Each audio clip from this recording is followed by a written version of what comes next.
The opposition St. Lucia Labour Party is pointing to major inconsistencies in the government's position on the newly established horse racing track, the Royal St. Lucia Turf Club in Vieux-Fort.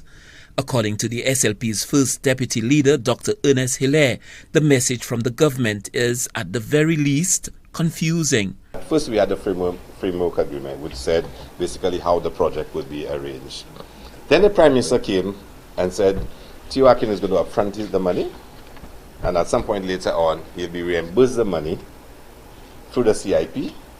When it becomes our property, because he's used our CIP money, we're going to sign a management contract with him to manage the racetrack. But Nancy Charles says that that's not the case. She said the Prime Minister, she had to clarify to the Prime Minister. In other words, Nancy Charles is here in St. Lucians condemning that arrangement.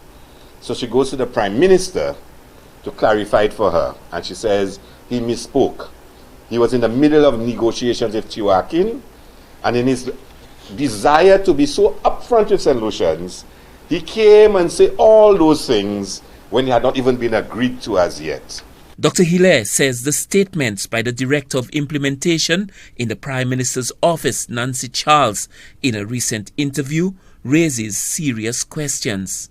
She is admitting the Prime Minister says things to the nation which is not finalized anywhere else yet.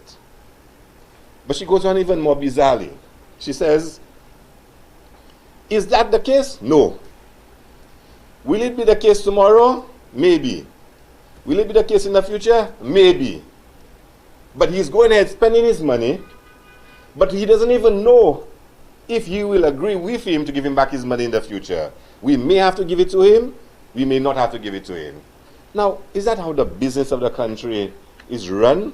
Is that how investment in this country is negotiated? That Nancy Charles says, and I ask you to listen to the interview again, that there's an agreement or no agreement with Tiwakin, so nobody knows if tomorrow we have to reimburse him his money or we don't have to reimburse him his money. What kind of agreement has the St. Lucian government entered to with Tiwakin, where you do not even know if tomorrow or in the future we have to repay his money? The opposition is demanding answers to a number of questions.